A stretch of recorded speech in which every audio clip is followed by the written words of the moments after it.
아멘. 할렐루야. 우리 예수님 사랑하시는 분들만 아멘 하십시다. 아멘. 우리 앞뒤 전후좌우 한번 인사 나눌까요? 잘 오셨습니다. 큰 은혜 받으세요. 인사하겠습니다. 잘 오셨습니다. 큰 은혜 받으세요. 우리 한 번 더 인사하죠. 새해 복 많이 받으십시오. 인사하겠습니다.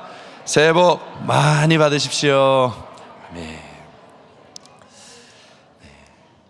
2025년 신년주일에 흰눈이 내립니다. 올 한 해는 우리의 죄와 더러움이 이 흰눈처럼 다 덮여지고 오직 흰눈처럼 양털처럼 희게 새로워지는 한 해가 되기를 주님의 이름으로 축복합니다. 한 해를 시작하면 구체적인 계획과 목표들을 세우게 됩니다. 목표가 없다면 망망한 바다 위를 표류하는 배와 같겠지요. 브라이언 트레이시라고 하는 컨설턴트가 있습니다. 세일즈 아니면 성공학 이런 것들에 대하여서 사람들에게 강연하는 강연자인데요. 지금 나이가 80입니다. 그러니 아직 80 안 된 분들은 용기를 내시고 80이 되신 분들은 더 희망을 가지시기를 축복합니다. 이분이요, 본래는 버려진 자동차에서 잠을 자면서 생활할 만큼 아주 힘든 시절을 보냈습니다. 그런데 어느 날 마음에 뭔가를 깨달았나 봐요. 그리고는 목표를 세우고 한 발 한 발 나가더니 지금은 1시간에 8억이나 받는 강연자가 됐습니다. 그리고 1년이면 400억 매출을 올리는 회사의 회장님이 되어 있는 겁니다. 어떻게 하면 그런 인생을 살 수 있나? 목표를 찾아내는 7가지 질문을 해주는데요. 한번 참고해 보세요. 첫째는 이겁니다. 내 삶에서 가장 중요한 가치를 지닌 5가지는 무엇인가? 그리고 그것의 우선순위들을 매겨보라는 겁니다. 또 두 번째는 내 인생에서 가장 중요한 목표 3가지를 30초 안에 적어보라는 거예요. 제일 먼저 생각나는 것들, 이거 해야지. 그게 지금 내가 원하는 것이라는 거죠. 또 세 번째로는 이제 6개월 뒤에 죽는다라고 생각해 보면 그 6개월 동안 뭘 할까? 그것도 생각해 보라는 겁니다. 또 이건 생각만 해도 좋은데 큰 복권에 당첨되면 제일 먼저 뭘 해볼까? 벌써 얼굴에 웃음이 피는 것 같아요. 자, 또 5번째는 어려서부터 정말 이건 하고 싶었는데 두려워서 도전해보지 못한 것들, 그건 무엇이 있나 생각해보고, 6번째는 내가 제일 좋아하는 건 뭘까? 그리고 7번째, 절대 실패하지 않는다라고 가정하고 나서 그렇다면 무엇을 시작할까? 이 7가지 질문으로 목표를 세워간다는 겁니다. 바꿔서 얘기하면 이거죠. 내가 정말로 원하는 게 뭐냐? 그것을 알고 나면 그에 맞는 목표를 세워갈 수 있다는 것입니다. 바라기는 우리 예수마을교회 모든 성도들이 2025년에 내가 정말로 원하는 것을 발견하고 그에 맞는 목표들을 세워 한 걸음 한 걸음 도약해 나가기를 축복합니다. 그런데 또 하나 중요한 게 있어요. 내가 정말로 원하는 목표가 있다고 할지라도 그것이 바른 목적 위에, 바른 기준 위에 세워지지 않는다면 그 목표는 또 무너지고 말 것입니다. 한동안 이런 것들이 유행이었어요. 몇 년 안에 10억 만들기, 몇 년 안에 100억 만들기. 그래서 주로 가르쳐주는 법이 부동산 투기법. 다들 한 번쯤 생각해 보셨잖아요. 그런 것들로 10억, 100억 만들기를 해나가는 겁니다. 목표가 있어요. 나는 이번에 뭐가 되리라, 정치를 이렇게 해보리라, 사업을 이렇게 만들어 보리라, 가정을 이렇게 세워보리라. 목표는 많이 세우지만 정치, 경제, 사회, 문화 모든 영역이든지 개인의 영역 할 것 없이 목표는 세웠지만 목적이 바르지 않으면, 그걸 만들어가는 기준의 바탕이 바르지 않으면 세워지고 난 후에 순식간에 무너지는 것을 우리는 경험하게 됩니다. 목표만 있고 목적이 바르지 않으면 불법과 편법과 온갖 악한 것들을 취하게 되지요. 우리는 오늘 잘 한번 점검해 보아야 하겠습니다. 진리 위에 세워져야 합니다. 진리 위에 세워져야 그 모든 목표가 이루어질 때 흔들리지 않게 되지요. 어느 목사님께서 전도를 하다가 한 영혼이 구원을 받은 겁니다. 나 이제 예수 믿겠어요. 그러면 그 집에 신방 가도 되겠습니까? 그래서 신방 약속을 잡고 갔습니다. 드디어 신방 날짜가 되어 들어갔는데 예배를 시작해서 보는데 앞에 거실 전면에 예수님 초상화가 있습니다. 그 옆에 마리아 그림이 있습니다. 그 옆에 달마도가 있습니다. 그 옆에 부적이 있습니다. 모든 것들이 다 있어요. 그래서 이 목사님이 아니 예수 믿고 나를 초대했는데 어떻게 이걸 다 붙여놨습니까? 그랬더니 그분이 이렇게 얘기했다는 거예요. 뭐든 하나는 안 도와주겠습니까? 이게 우리들의 어쩌면 비슷한 마음 같을 수도 있습니다. 잘 되기를 원하는 목표는 있는데 무엇으로 인하여 세워질지에 대한 기준이 없는 것이죠. 목적이 잘못된 것이죠. 성도는 성공이 목적이 아닙니다. 성도는 예수 그리스도 안에서 하나님과 함께 살고 함께 서는 것이 목적인 것입니다. 목표가 있어도 목적이 바로 되어야 굳게 서는 것이죠. 이런 모델이 선명하게 나오는 곳이 오늘 성경 말씀입니다. 사도행전 2장 오늘 말씀에 나오는 초대교회는 우리보다 더 혼란한 시대를 살았습니다. 로마에게는 압제당하는 나라였습니다. 또 이 교회는 예수 그리스도를 믿는다고 하면 유대인 동족들에게도 박해를 받았습니다. 또 이곳에 모이는 사람들은 대부분 가난하고 헐벗고 연약한 사람들이 주로 모였습니다. 세상은 혼란합니다. 그런데 이 초대교회는 이상하게도 든든히 세워져 가는 겁니다. 날이 갈수록 아름답게 세워져 가는 겁니다. 사도행전 2장 46절에서 47절에 잘 나와요. 날마다 마음을 같이하여 성전에 모이기를 힘씁니다. 집에서 떡을 떼고 기쁨과 순전한 마음으로 음식을 먹고 하나님을 찬미하고 온 백성에게 칭송을 받으니 구원받는 사람이 날마다 더해져가는, 세상은 혼란한데 교회만 가면 사람들이 살아납니다. 그곳만 가면 안정을 찾습니다. 그곳만 가면 일어납니다. 그리고 든든히 세워져 갑니다. 세상을 이깁니다. 그곳이 초대교회였단 말이죠. 그래서 오늘 우리는 그 교회를 통해서 진리로 일어나리라 하는 것입니다. 초대교회가 진리로 일어났다면 우리도 진리로 일어날 수 있습니다. 오늘 신년 첫날에 진리로 일어나는 성도들 되시기를 축복합니다. 이 진리로 일어나는 것 첫 번째가 뭐냐 하면 한번 따라해 보시죠. 사도와 함께 일어서리라. 사도와 함께 일어서는 것입니다. 오늘 사도행전 2장 42절 말씀에 그들이 사도의 가르침을 받아 서로 교제하고 떡을 떼며 오로지 기도하기를 힘썼다라고 이야기합니다. 사도의 가르침을 받으면서 섰다는 것입니다. 이 말씀을 해석하면 이것입니다. 예수로 방향을 잡고 예수에게로 가라는 것입니다. 2025년 우리의 목표는 모든 목표가 있겠지만 그 목표의 가장 큰 목표를 이것으로 잡는 겁니다. 예수님을 방향 삼고 예수님께로 가는 것입니다. 사도들은 예수님께 택함을 받아 부름받아 사명을 받고 보낸 사람들이 사도입니다. 이 사도들에게는 사명이 하나 있었는데 누가복음 2장 45절에서 48절, 특별히 그 48절 말씀에 보면 이렇게 되어 있습니다. 너희는 이 모든 일의 증인이라. 이 모든 일이 뭐냐 하면 성경에 예언되어 있던 이 세상을 구원할 하나님이 보내주실 유일한 길, 진리, 생명 되시는 예수님, 온 세상을 구원할 그리스도, 그분을 성경이 기록해 놓았는데 그 예수님이 오셨고 그 예수님을 보았고 만났고 들었고 경험했으니 그것을 너희는 가서 증언해 주어라. 그 사명을 받은 것이 사도들입니다. 그러니까 사도와 함께 일어난다는 것은 사도들이 가르쳐주는 방향을 보고 함께 가는 것이죠.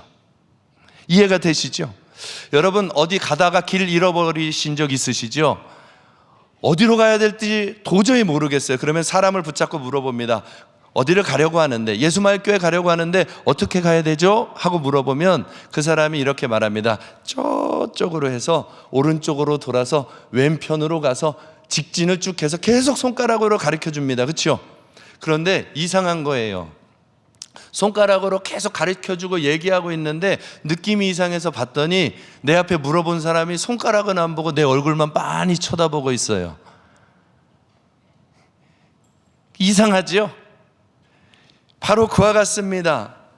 성도들이요, 방향을 바로잡아야 되는데 교회를 오고 주의 종을 만나고 믿음의 사람들을 만나는데 정작 교회를 오고 믿음의 사람을 만나고 주의 종들이 가르쳐주는 방향으로 눈을 두지 않는다는 겁니다. 초대교회 성도들은 사도들이 가르쳐주는 그 방향으로 눈을 돌이켰어요. 그리고 그리로 걸어가는 것입니다. 그곳이 어디예요? 예수 그리스도. 사랑하는 성도 여러분들, 2025년에 무슨 일을 만나든지 교회가 방향을 보여주고 주의 종들이 방향을 보여주고 나보다 앞선 믿음의 선배들이 방향을 보여주는 예수님에게로 방향을 잡고 나아가십시오. 사람 앞에 가서 위로를 찾으려고 하면 답이 나오지 않습니다. 그러나 예수님에게로 향하여 가서 예수님 앞에 서면 그때부터는 답이 나오는 것입니다. 그런데 한 가지 의문이 있어요. 예수님께 어떻게 가죠? 예수님 계신 곳으로 가면 됩니다. 예수님 계신 곳이 어디예요? 교회로 오는 것이죠. 예배 자리로 오는 것이죠.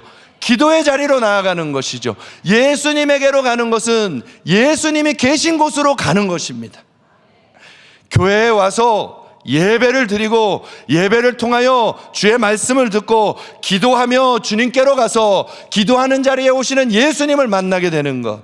그러니 2025년에 예수님에게로 방향 잡을 때 분명한 목표를 잡으십시오. 나는 예배에 승리하리라. 기도에 승리하리라. 무슨 일을 만나든지 예수님께로 가리라. 예수님이 우리의 유일한 방향이요 목표 되십니다. 여러분, 길을 모를 때 있지요. 그러면 예수님이 가신 길을 바라보면서 예수님에게로 가십시오. 선택이 어려울 때 있지요. 그럴 때는 예수님이 어떤 선택을 하시는지 예수님을 보시고 예수님을 향하여 가십시오.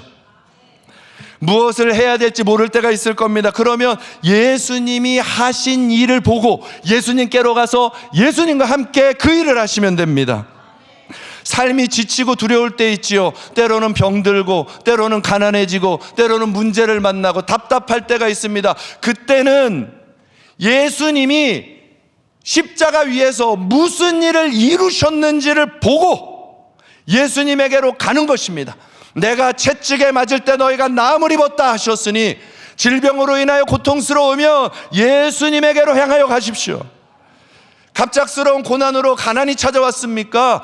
가난한 자, 부한 자로 가난하게 된 것은 너희 가난한 자를 부욕케 하려 하심이라 약속하신 예수님에게로 가는 것입니다.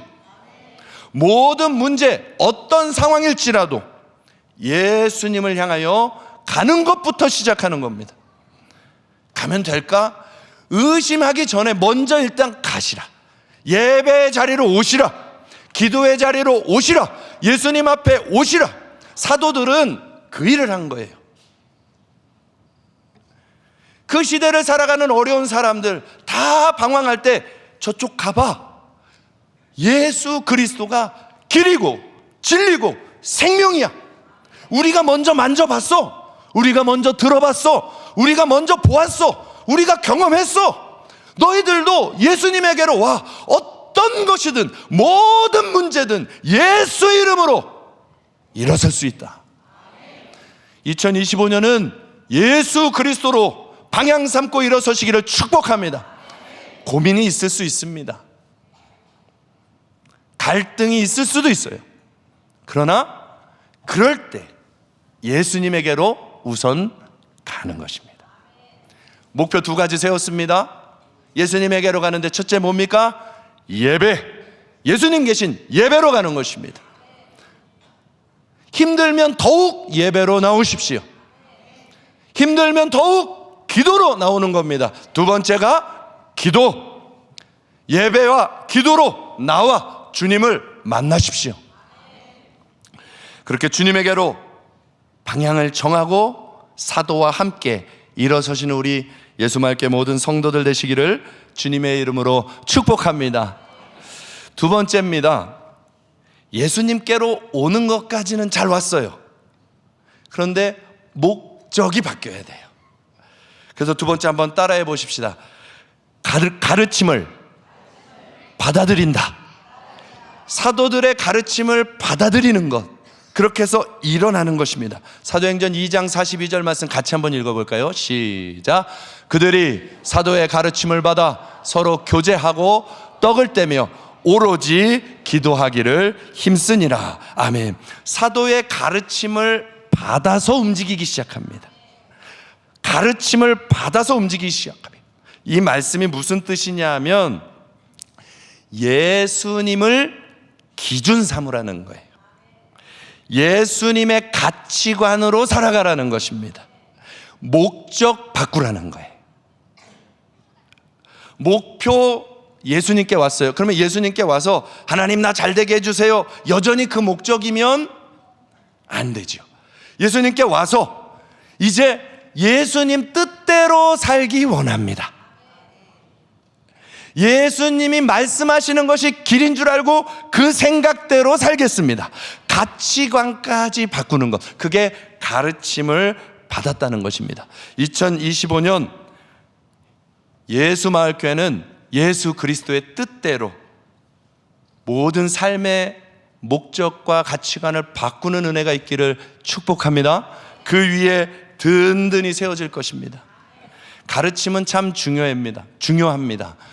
저 사진 한번 보시죠. 여러분 이게 뭐로 보입니까? 오리, 토끼. 예, 맞습니다. 그래서 이 그림 이름이 토끼오리입니다.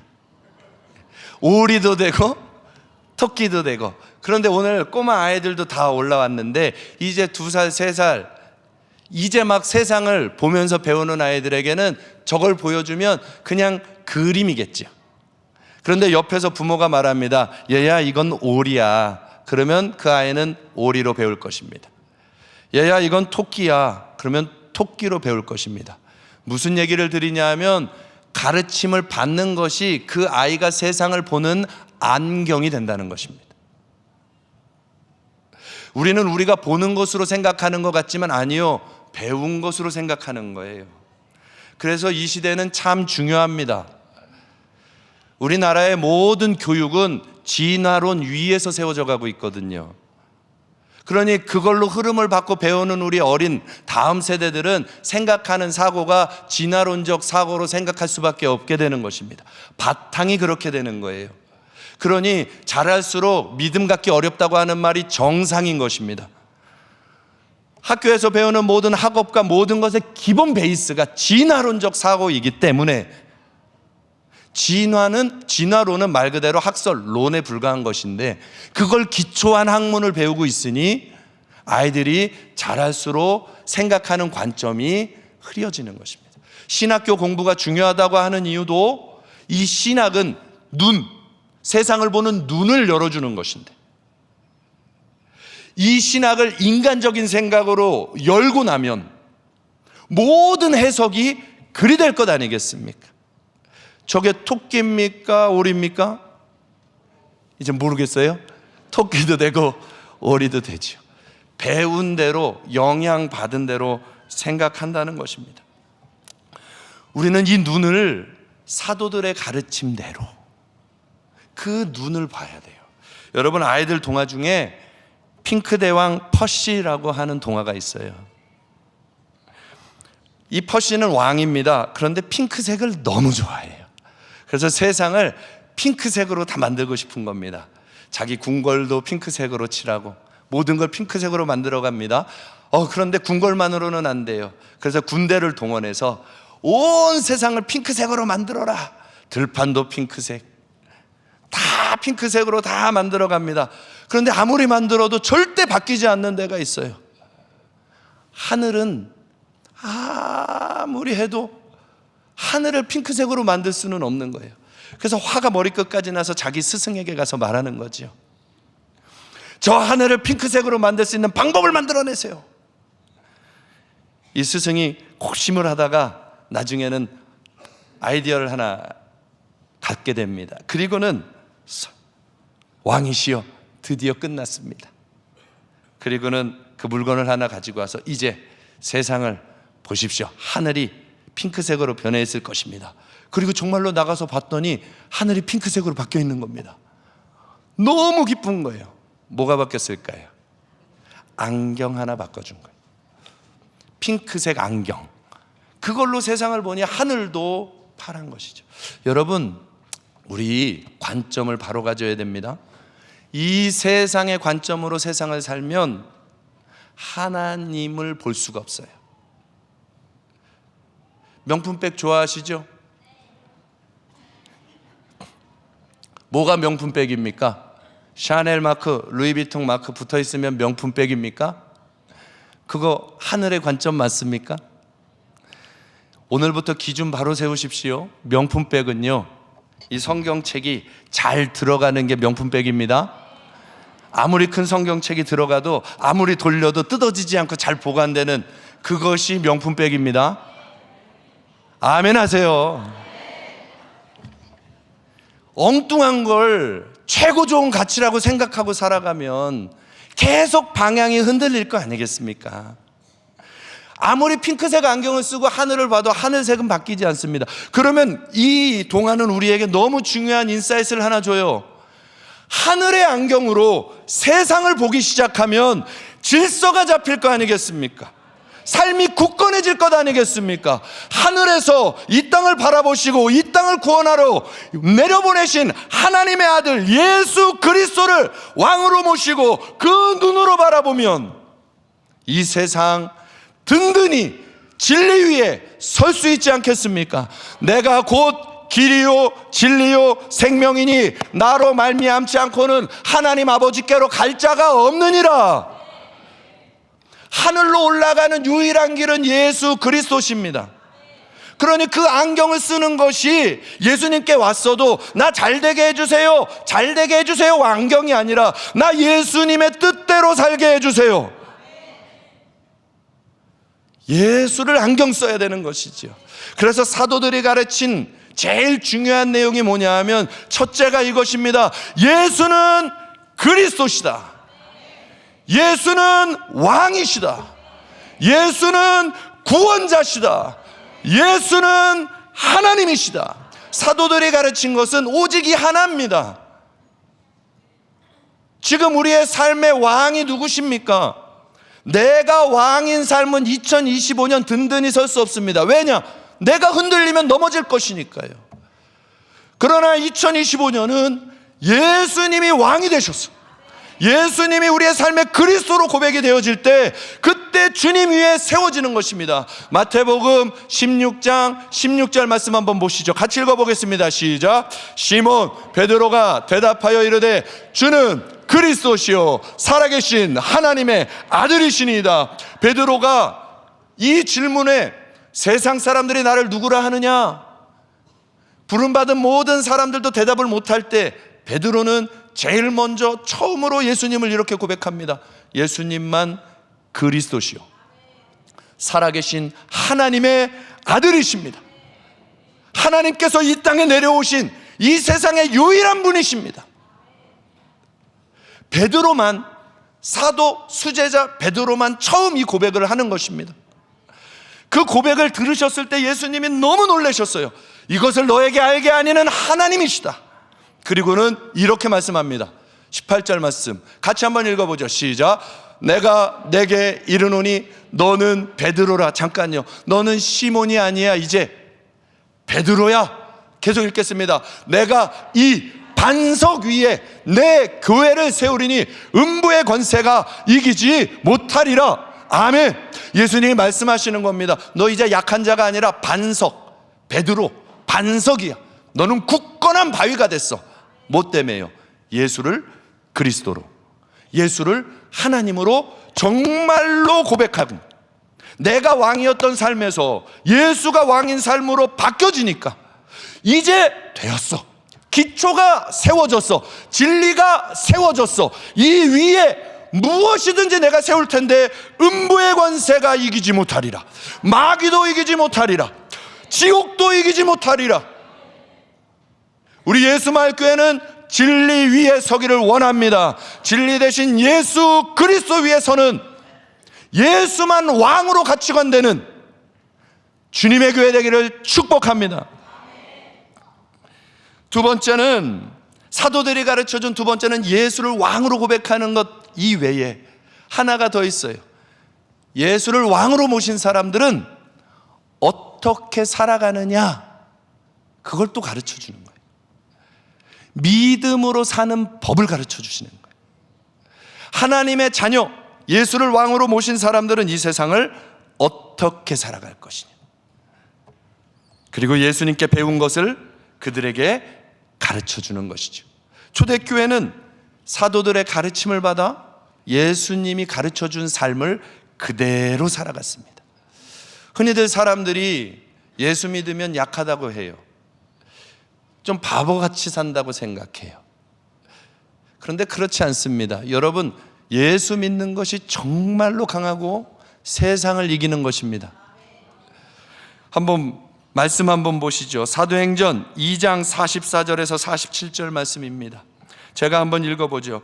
믿는 사람이 다 함께 있어 모든 물건을 서로 통용하고 또 재산과 소유를 팔아 각 사람의 필요를 따라 나눠주며 날마다 마음을 같이하여 성전에 모이기를 힘쓰고 집에서 떡을 떼며 기쁨과 순전한 마음으로 음식을 먹고 하나님을 찬미하며 또 온 백성에게 칭송을 받으니 주께서 구원받는 사람을 날마다 더하게 하시니라.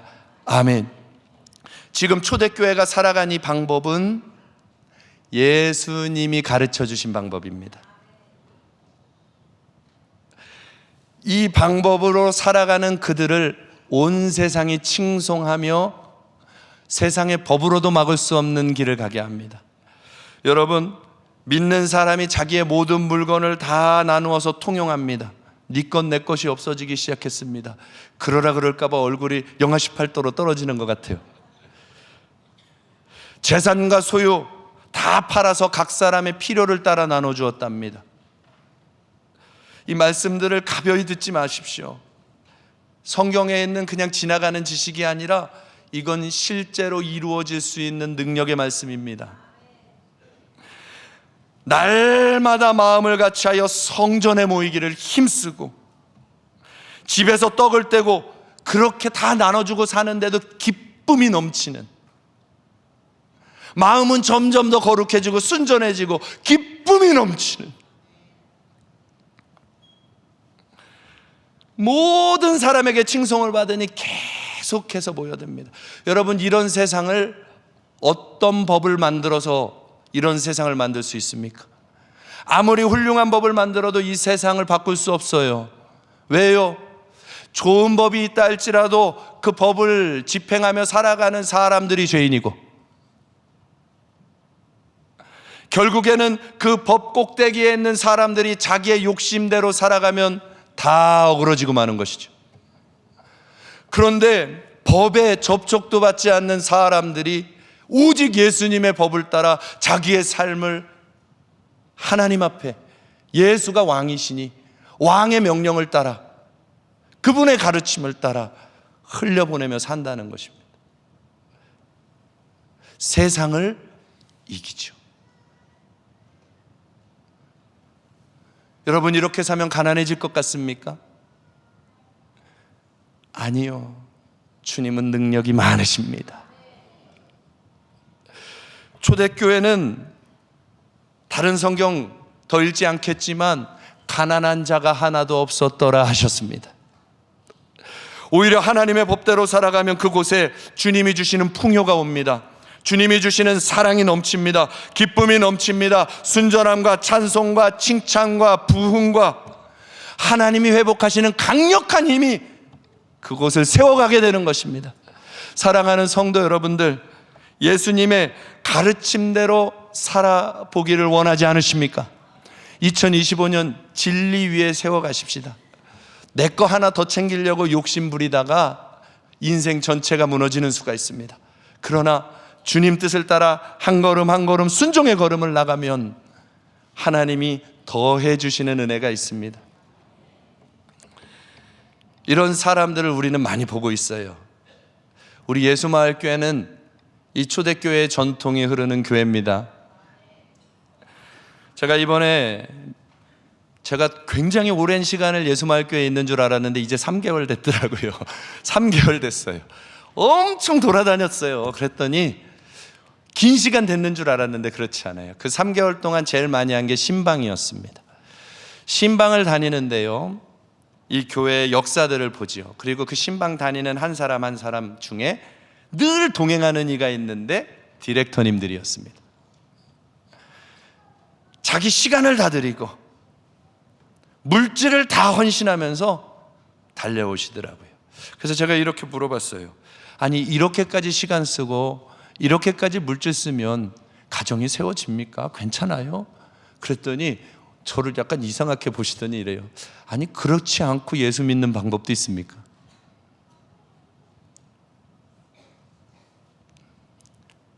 여러분, 디렉터님들 우리 박수 한번 쳐주죠.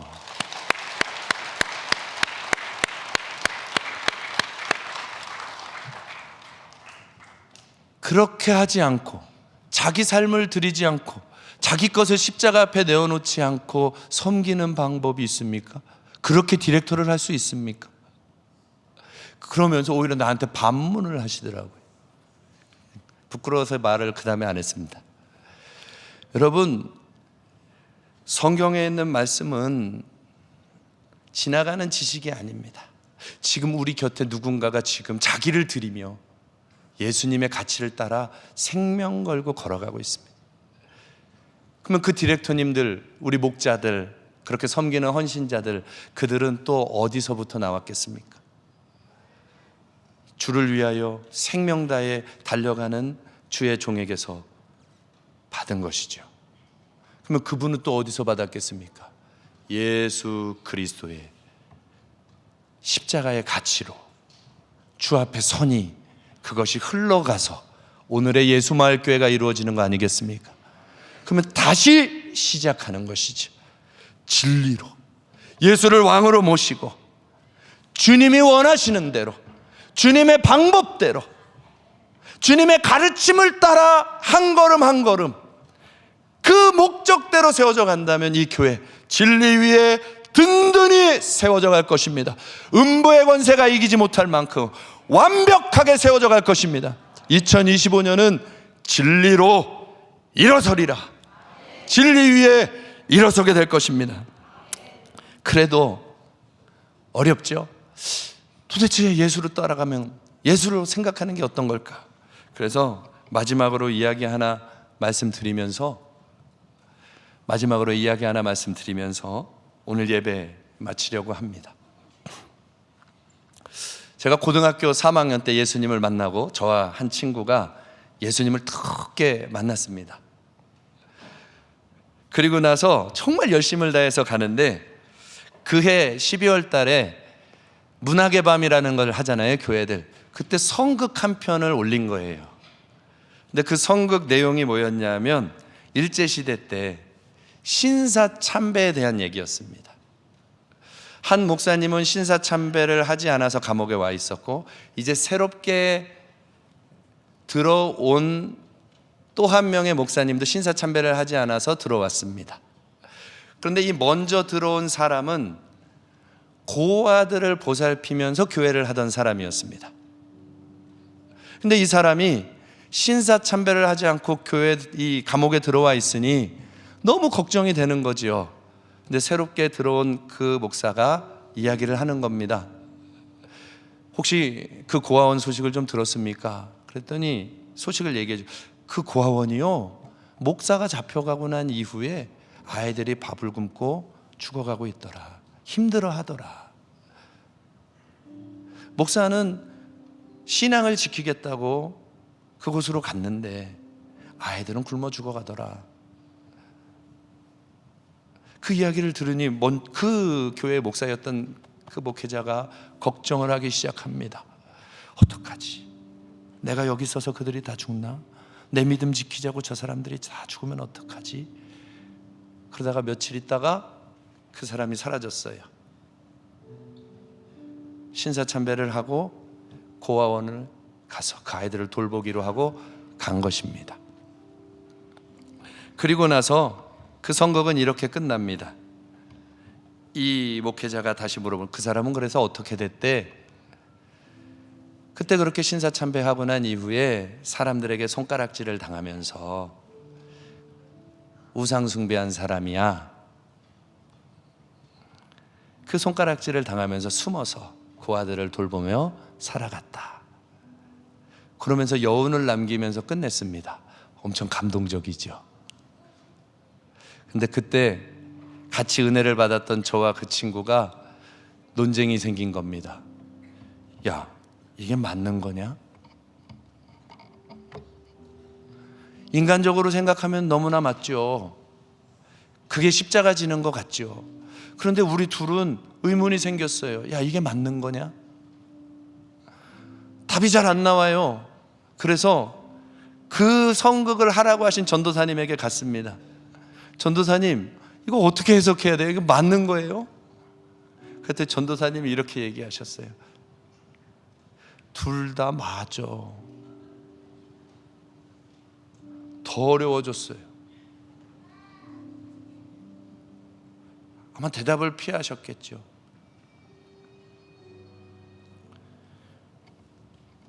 그렇게 서로 한참을 씨름하다가 서로 결론에 도달했으면, 야, 그러면, 야, 이제 정말 그러면 이렇게 한번 질문 바꿔보자.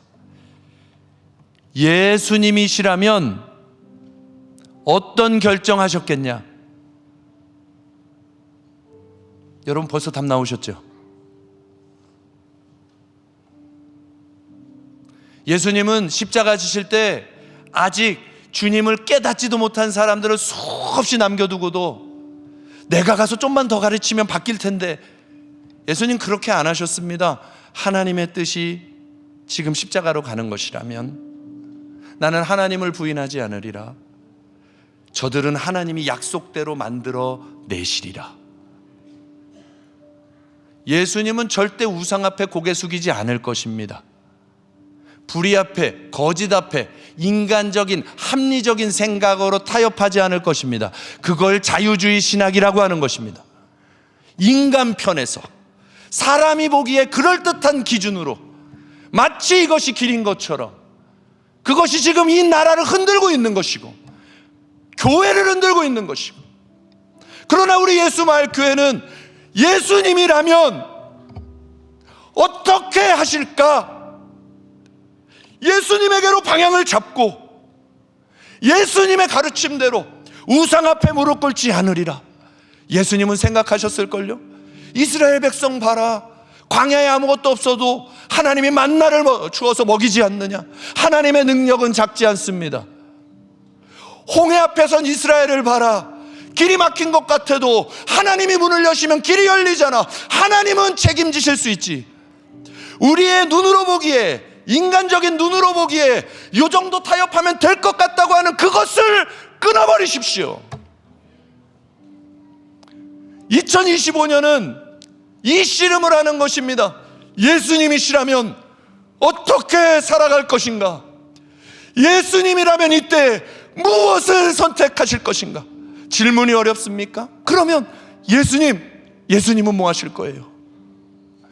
주님께로 가서 주님 앞에 예배하고 주님께 기도하다가 주님이 나의 왕이시니 주님께 묻습니다. 듣습니다. 이제는 순종하겠습니다. 2025년을 예수로 가는 것입니다. 이 진리 위에, 예수를 왕으로 고백하고 그 가르침을 따라가는 이 진리 위에 이 교회는 든든히 세워져 갈 것입니다. 저 여러분의 인생은 음부의 권세도 해하지 못할 만큼 든든히 세워져 갈 것입니다. 그렇게 예수 따라가는, 예수로 방향 삼고 예수를 왕으로 모시고 예수의 가르침대로 살아가는 저와 여러분 되기를 주님의 이름으로 축복합니다. 오늘 이 결단을 담아 이 찬양, 우리 1절을 정말 마음을 담아서 부르면 좋겠습니다. 예수님이 나의 2025년, 아니 내 인생 전부의 구주 되십니다. 우리 예수님을 고백하면서 찬양하지요.